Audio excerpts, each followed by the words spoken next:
Isa pang pinagpalang araw po sa bawat sa po sa atin. Magandang tanghali, magandang gabi naman po sa bawat team reply po natin.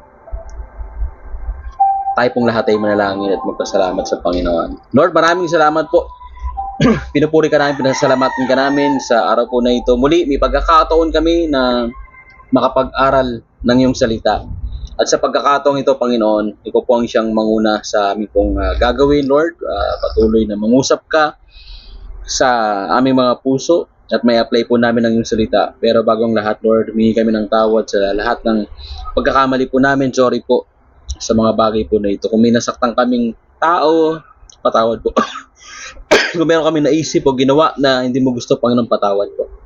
At sa pagkakataong ito, ikaw po yung siyang manguna sa buhay ng bawat sa po sa amin, Panginoon. At kung ano man po yung mensahe na mapapakinggan po namin, ikaw po ang siyang mangusap at mapagpala po ang araw po namin, ang oras po namin na ito sa ilang minuto, itutuon po namin sa iyo at ito po yung pinakamahalaga, Panginoon. Salamat po muli. Pagpalain mo po ang bawat sa po sa amin, live man o replay sa pangalan ni Jesus. Ang lahat ay magsabi ng Amen and Amen. Praise God.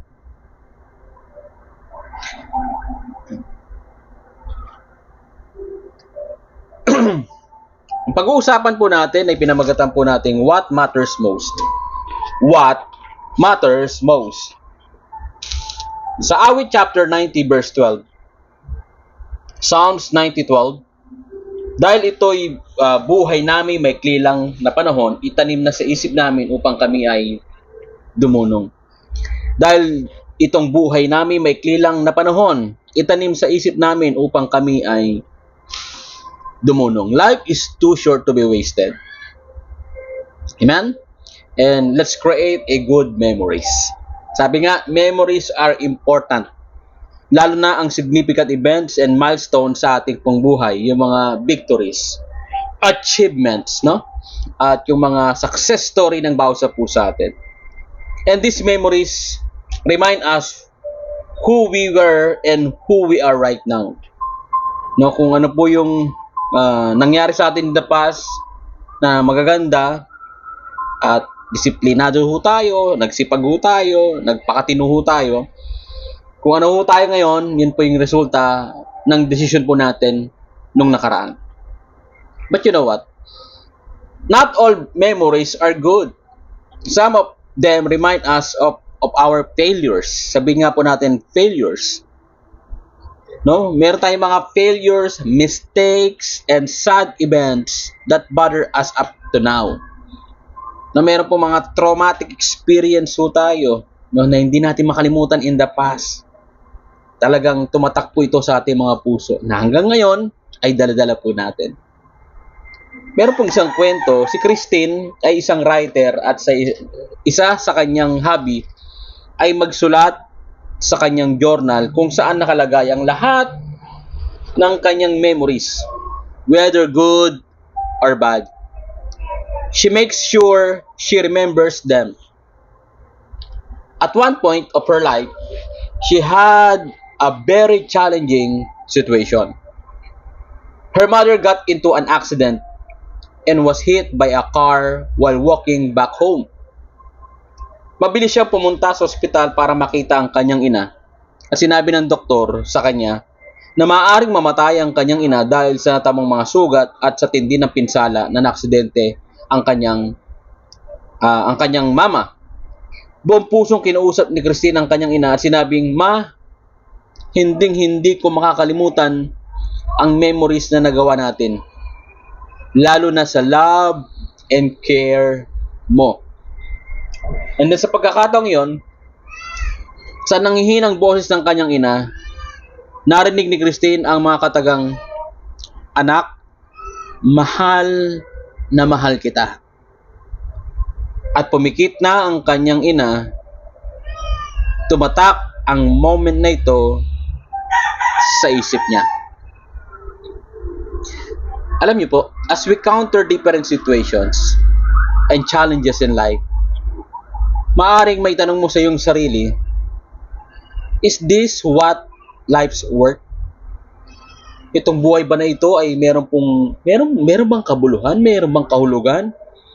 Ang buhay natin na maiksi na ito. Sa iba, marahil isipin dahil sa sobrang dami ng problema na pinagdadaanan, parang pasan ang daigdig ng isang tao, ng isang pamilya. Ang daming kaguluhan sa gobyerno, sa kalsada, o saan pa man.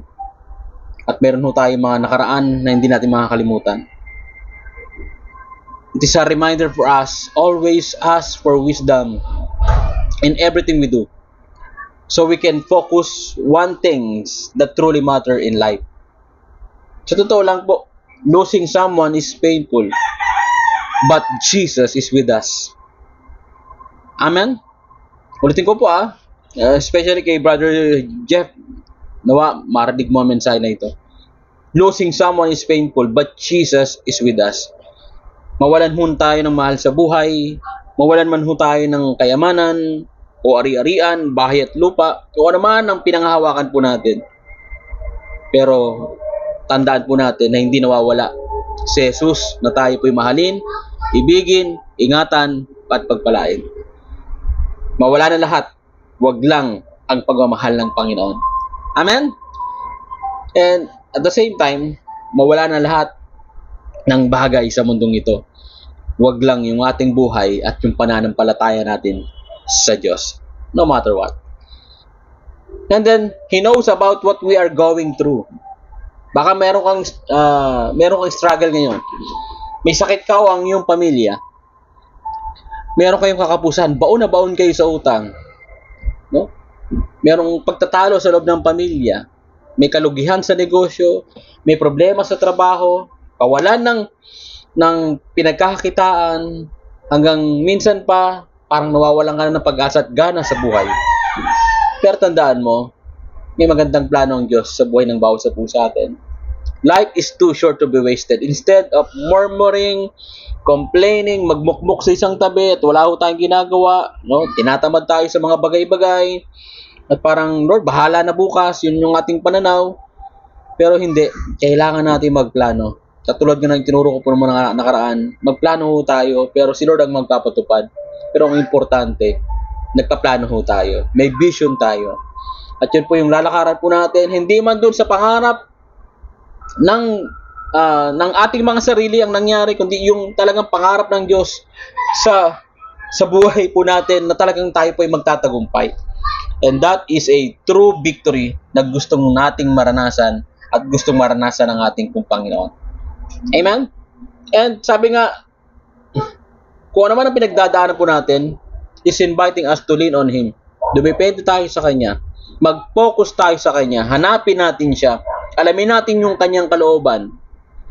Alamin natin ang Kanyang mga salita. Nang sa ganon, ito ang i-apply natin sa ating mga buhay. Nang sa ganon, sa buhay na ito, hindi natin magagawa at sasabihin yung salitang regrets o Lord, nagsisisi ako sa mga desisyon ko sa buhay. Bakit? Dahil naging marunong ho tayo. Every day, count the numbers of our days so that we will gain wisdom. Ibig sabihin po, bawat araw mahalaga. Bawat desisyon mahalaga. Bawat hakbang na gagawin natin mahalaga. Kaya kung dati nagkamali ho tayo sa damakmak na failure sa buhay, mistakes po natin, alam ko po ang bawat sa puso atin natuto na. At patuloy ho tayong bumangon at lumabang muli at umasang muli na may gagawin ng Diyos sa ating buhay, sa ating pamilya. Sa inyo pong negosyo, sa trabaho po ninyo, maging sa ministry na pinagkatiwala sa inyo ng Panginoon. Pero ba tayong lahat ay manalangin, magpasalamat sa Panginoon? Sabihin po natin, Dear God, I ask for wisdom in everything that I do. I ask that you give me strength and guidance, that you open my heart toward your plans in my life. Salamat po sa napakagandang mensahe. Patuloy kong gagalingan sa mga susunod na araw pa upang maging pagpapahala rin ako sa iba. Salamat po, Panginoon, sa pangalan ni Jesus. Ang lahat po ay mag-comment na magsabi ng Amen and Amen. Nawa, meron po kayong napulot kahit maliit na aral sa araw po na ito. And bukas may mensahe ulit si Lord sa inyo.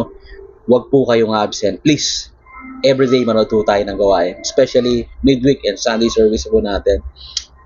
Mahal na mahal po kayo ng Panginoon. Praise God. Ito po yung ating pong challenge. Recall the things that you are thankful for and write them down on your journal or mobile note-taking apps. Next time, make a list of things or decisions for which you need ask for God's guidance and wisdom.